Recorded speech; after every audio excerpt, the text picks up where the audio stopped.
Bruno is the lamest Kanto Elite Four member, but since I've already beaten Kanto as everyone else, now it's time to talk about Bruno.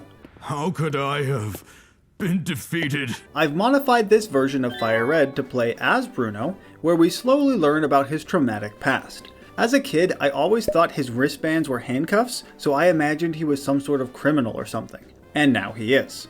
By the way, this is also a hardcore Nuzlocke. The game starts with my house arrest ending, meaning I can go explore the world of Pokemon once again. Not so fast though, because Oak doesn't trust me. What a degrading experience this is. Even after paying my debt to society, people still treat me like a felon. But at least I get a Pokemon, a brand new Machop, bringing back memories of somebody I used to know. But no spoilers yet. My rival is a cop. He's going to be following me around, trying to get me on specious charges. Our first battle doesn't go well for him, as Norris wins with some leers and low kicks. In Viridian, I try to be a good guy and volunteer to deliver Oak's parcel, but neither the clerk nor Oak trust me to not steal the goods. So this is why the recidivism rate among members of Team Rocket is so high. But you don't watch this channel for cutting social commentary, you want to see some violence. I get stopped by Popo on Route 22 while going under the speed limit, by the way. This guy is now my parole officer, meaning we'll see a lot of him. Great. Now Pidgey has a type advantage against Norris, but it still falls in 2 low kicks thanks to a crit. Charmander lasts a bit longer, as it lowers Norris's attack, but only takes 3 kicks. Get out of here, man. I'm not doing anything wrong. This takes us to Brock, the first stepping stone where I can achieve my goal of becoming an Elite Four member again. His Geodude isn't quite big enough to fall in a single kick, but a second one quickly approaches. Onix, on the other hand, is so massive that a simple sweep the leg trick one-shots, in spite of having no legs. Impressed by my victory, Brock hands over his legless rock snake. I never understood why Bruno, a fighting type trainer, had 2 Onixes on his team, so I'll just stick with one. After all, they're not that great. Before entering Mount Moon, the cheap fisherman now deals in humanoid trafficking, as he sells me a Tyrogue. I need Chow for the upcoming Misty battle, but I want a specific Tyrogue Lucian. This guy is rather unique in the way he evolves. And he came out more than 24 years ago. Dang, I'm old. Basically, depending on how his attack and defense stats compare at level 20, this guy can evolve into any of the 3 Hitmons, like the Lee, Chan, or Top. In anticipation of Staryu and Starmie, I travel back to Route 22 and train Chow on a bunch of monkeys to get attack EVs.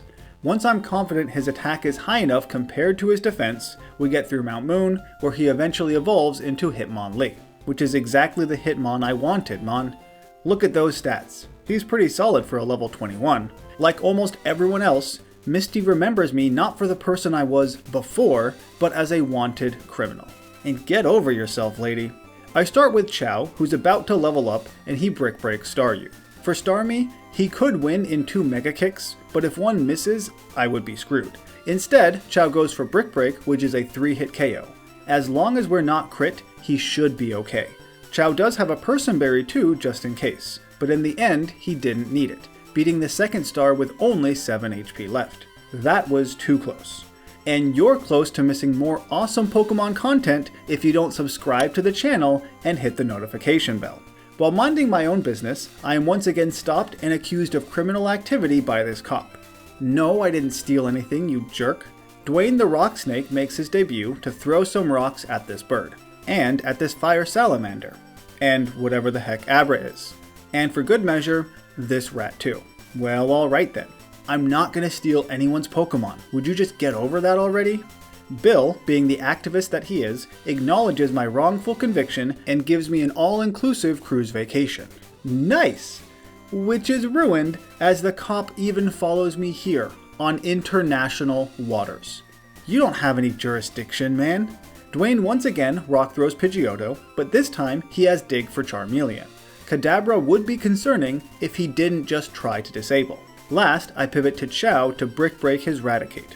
Now, if you think these rival battles are too easy, don't worry, they will get difficult soon enough. First, with my vacation cut short, I use Cut to visit my old friend Lieutenant Surge, the only guy in Kanto more buff than me. Norris is screeched by Voltorb, but one-shots with Brick Break. Pikachu tries to avoid the hit, to no avail. While Dwayne could easily have beaten all of these Pokemon, I saved him for last. He only needs to hit a single Screech, and that would guarantee that Dig is a one-shot. With max evasion, this Chew is remarkably hard to hit, but eventually Dwayne does it. And apparently, there's a new fighting Pokemon in Rock Tunnel. Let's go get it! After almost losing Norris to a Rock Tunnel Slowpoke, and then sometime later, almost the same thing happens with a Bulbasaur. But nobody does die. And in Rock Tunnel, I eventually find a Makuhita. Now Bruno doesn't have one in this game, but he does in the Gen 4 remakes, so it was fair game because I need it to get to a full team of 6 Pokemon. Outside of Rock Tunnel, the Eevee Pokeball has been replaced with another Tyrogue, and this time I want the top version. Since his attack and defense stats have to be equal, I have a lot of Eevee training to do. I go back to Mount Moon so Raygun can break these rocks with his fists, gaining endurance. Once I think I have enough EVs, I level him up, but his attack is still too high, apparently. I don't want another Hitmonlee, so I shove some irons down his throat, and now he evolves into a Hitmontop. And I teach him Aerial Ace, except he can't actually learn it? That's the whole reason I went through all that trouble. It turns out that Hitmontop can learn Aerial Ace, starting in Generation 4. But you know what? This is my ROM hack, so I decide who learns what within reason. I change the code and give him the move that he was created for. I'm going out on a limb for you here, Raygun. You'd better not embarrass yourself in a very public manner. In the Pokemon Tower, Popo and I have a moment of connection, grieving over our fallen friends. And he ruins it like everything else. Dwayne again defeats Pidgeotto, but this time for Charmeleon, I give Andre the Big Man a chance. He is so big in fact that he resists fire, so Charmeleon stands no chance. In contrast, Execute does, so I swap to Raygun on a Reflect. He breaks it and wastes one of my Chesto Berries. Thanks a lot. Aerial Ace and Brick Break crack the eggs, and Kadabra is again obsessed with disabling me, so he too falls. Last is Gyarados, who would be somewhat scary, but he has no water moves, so Dwayne easily defeats him with Rock Slide. Now I can't do anything more in the tower right now, so let's return to Celadon to battle the next gym leader, Erica. I start with Norris, who gets poisoned by Victory Bell, which is just what I wanted. This activates Guts, but Return is still too weak? Unexpected. Erica heals, and then Giga Drains, but then Norris ends up victorious. For Tangela, I must have forgotten he is a pure grass type, because Brick Break would have been a much better option than Secret Power. Either way, Chow does win. Last is Vileplume. I pivot to Andre to Fake Out, and then Secret Power, before swapping to Raygun. He's got Aerial Ace, we did a whole bit on that, and even after a paralysis, manages to beat that flower. With her poison types, I knew that was going to be a tough battle. Giovanni tries to recruit me to Team Rocket, but he doesn't understand. I may be a bad guy, but this does not mean I'm a bad guy. You know? Chow steps up to the plate, and Brick breaks away, defeating his 3 Pokemon without any apparent effort. Well, alright. With that Sylph Scope, I return to the tower and encounter the ghost of a Machop. This is an old friend of Bruno's. I calm his spirit, and then pay my respects at his grave. Goodbye, Machop. I'm doing all of this for you. Are you wondering how he died? Well, you'll just have to wait and see. But in the meantime, let me know what you think happened in the comments down below. My newer Machop now fully evolves at level 37, as does Dwayne, the now Steel Snake. I also infiltrate this fighting dojo and steal all of their black belts. Literally every Pokemon in this fake gym has a black belt, even Koichi's Hitmonlee and Chan. So for beating all of them, I not only get 5 black belts, but also the last Hitmon I need, the Chan version. Now my biggest issue with Gen 3 Hitmonchan are the elemental punches. It's awesome he can learn such a variety of types, but they're completely useless since they rely on his abysmal 35 base special attack. However, it's a relatively simple matter to find the correct place in the code and just change a few things so the elemental punches now depend on attack. This actually makes Hitmonchan a decent Pokemon. And it brings me to Silphco, where once again, Popo assumes the worst of me. 2 Rock Slides takes out Pidgeot, but this brings out Charizard, a huge issue. He has super effective moves against all of my Pokemon. Raygun comes out to take a Flamethrower and Intimidate. Andre, again as fact, so Flamethrower doesn't do too much.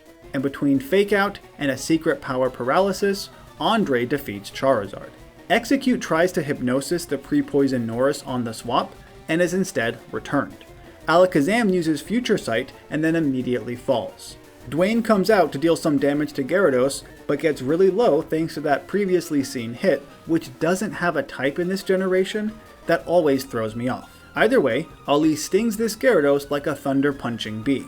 In order to prove to this guy that I'm on the straight and narrow, he basically wants me to do his job for him. That's a jerk move. It wasn't so hard last time though, so let's just do it again. Nidorino is digged, Nidoqueen is digged, and then Ice Punched by Ali.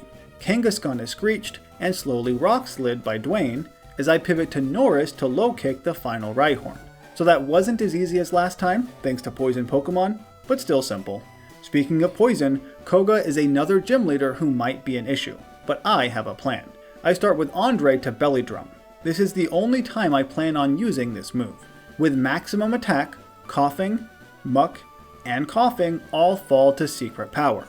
Since Wheezing would likely outspeed here, I swap to Dwayne to again Screech Rock Slide. While Steelix is certainly better than Onix, he still only has 85 base attack, so he could be a lot stronger. Sabrina is the gym leader I've been dreading this whole run. Psychic Pokemon are just too strong. Andre starts with a Fake Out, which somehow one-shots Kadabra. I don't know how, but I'll take it.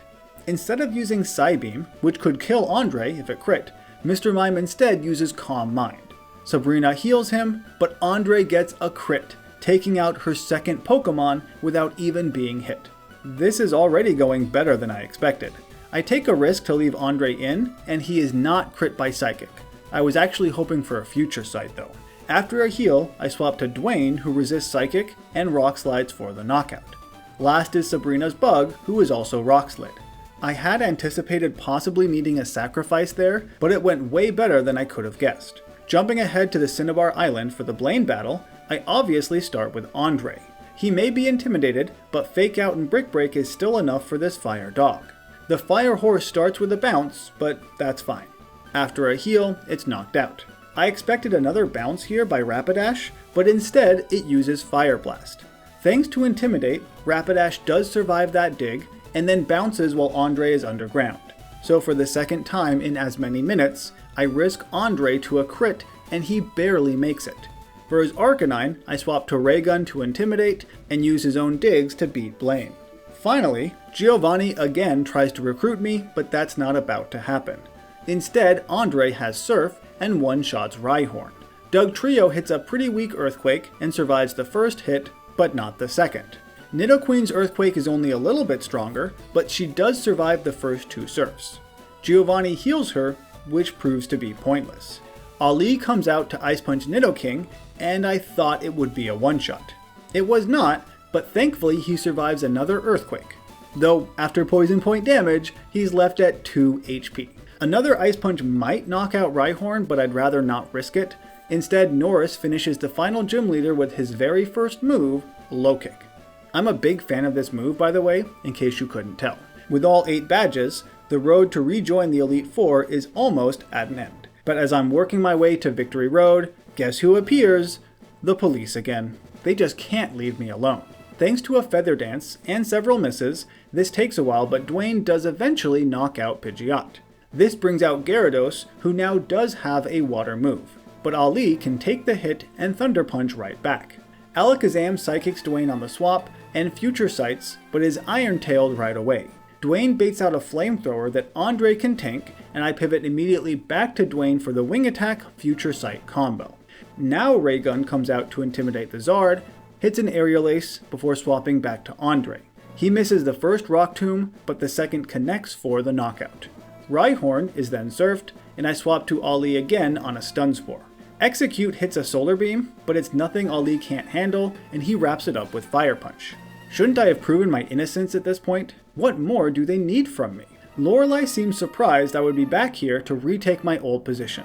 The pay does suck, granted, but it's not just the paycheck I'm here for, I also want some pay back. Against Agatha. But more on that later. For now, Char starts this battle with a single Bulk Up. Brick Break then one-shots Dugong. The only wild card here is Slowbro, because I'm not sure what she's going to do. She uses Amnesia, does some healing, and yawns, but is knocked out by Strengths. With that attack boost, I don't want to swap, so Chao stays in on the Cloister, who can't do much to him. Thankfully, he does wake up pretty quickly. He then proceeds to Brick Break through the rest of Lorelei's team, including Jinx. That's not such a bad start here. In my old room, Black Belt Koichi has taken over. You remember, the guy I stole all those belts from? He thinks to take my place? Think again. Andre is earthquaked by the first 2 Onyxes, but a simple surf defeats each of them. Andre then does some damage to Hitmonchan before swapping to Raygun to knock it out with Aerial Ace. I don't really want to take out Hitmonlee just yet, so Raygun Brick Breaks instead, and then pivots to Norris for free as Koichi heals. He is crit, unfortunately, but still manages to take out Lee with a Brick Break, and the other Machamp then falls to a low kick. I don't care about you anymore, Koichi. You are old news, but not as old as Agatha. She is the one who started all of this nonsense. You see, some time ago, I couldn't afford food, thanks to the slave wages the plateau pays, so I had to try and steal some bread. This old hag caught me and got me arrested. Clearly in jail, I couldn't feed him, so my Machop didn't make it. And it's all thanks to Agatha. It's time for payback now. Raygun starts off by aerial acing, making Gengar's double team pointless. For Golbat, I pivot to Andre, forgetting he has inner focus, so Fake Out was a poor choice. I pivot to Dwayne, who is confused, hoping he can take out the Golbat, but he has a Chesto Berry, so there's not a ton that he can actually do. I then swap to Ali on a heal. He may be outsped, but paralyzes the bat, letting him knock it out. Haunter mean looks and promptly falls to Ali. Dwayne then avoids a hypnosis on the swap, screeches, heals Sleep with that berry, and Iron Tails. Last is Arbok.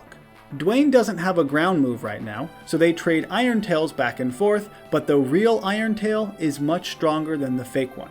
And just like that, Agatha is defeated. And she pulls the "I'm so old" card that it doesn't feel great. That is one evil lady. My journey's not quite over just yet, as I still have lands to contend with. Thanks to Intimidate, Gyarados survives the first Thunder Punch by Ali, but only Twisters, so it doesn't matter. Aerodactyl wing attacks Dwayne on the swap and is hit with an Iron Tail on the second attempt. I really wish Iron Head was a move already, because Iron Tail's accuracy sucks. Dwayne manages to screech the outraging Dragonite, but misses a crucial Rock Slide. That is unfortunate. He takes another Outrage hit, barely surviving, before swapping to Chao. Now Lance doesn't heal, not sure why, so a single Strength defeats his strongest Pokemon. The first Dragonair survives a Brick Break, but gives Chao a chance to bulk up thanks to a heal. This means that both Dragonairs now fall to a single Brick Break each. So, I have beaten the Elite Four, but there is one last challenge ahead of me. No, it's not quite Popo, though he does look nearly identical. It's actually the Chief of Police, the very same one who arrested me last time. He's here to finish the job in an apparent framing attempt. I guess there's nothing else to do but fight. I clearly start with Dwayne to Rock Slide his bird, who doesn't Feather Dance or Sand Attack, so that's kinda nice. I actually had expected Charizard next, but it's Rhydon instead. Andre is scary-faced on the swap, takes an Earthquake, but still has Surf. This baits out Alakazam. Dwayne is Psychicked and fails to KO thanks to a Reflect. Chief then swaps to Gyarados, completely avoiding my Earthquake that would have taken out Alakazam. Okay, Ali once again takes a Hydro Pump and one-shots with a crit Thunder Punch. I don't want to hard swap back to Dwayne again, so Ali stays in to possibly die, but Alakazam just uses Future Sight and then falls to another punch. Well, that was lucky. When Charizard does make an appearance, Raygun intimidates and tries to detect that Future Sight, but to no avail. Well, I had planned on using Rain Dance here because Fire Blast is pretty damaging, but that's no longer an option it seems. Andre comes out and is immediately burned by Fire Blast. That is unfortunate. He does something with Fake Out, but with that attack drop, it's a pathetic amount. Having made it this far without a death, I don't want to lose anyone now at the end, so my backup plan is to stall out his last 2 remaining Fire Blasts. With them gone, Dwayne can safely return. He is Fire Spinned, but that's nothing compared to Rock Slide. Executor is last. Dwayne tries to Iron Tail, but is put to sleep and Giga Drained, so not gonna happen. Ali then comes out to Ice Punch, hoping for a freeze. It doesn't work. He takes a hit, but does finish off the run with one last Elemental Punch. After that defeat, Oak becomes a witness of what this guy was trying to do to me, so his framing attempt has been thwarted. Not only that, but as the newest Pokemon champion, I'll probably get Agatha fired. She deserves as much. Anyway, that concludes not only this video, but the entire Kanto Elite Four run series. If you haven't seen them all, why not take the time to check them out? There are only 4 videos, but the first one came out more than 2 years ago. That's crazy. I might do something similar in Hoenn, I haven't yet decided, so let me know if you want me to do it. Also, check out the description for a link to this ROM if you want to play it yourself. As always, thank you for watching, and I'll see you in the next region.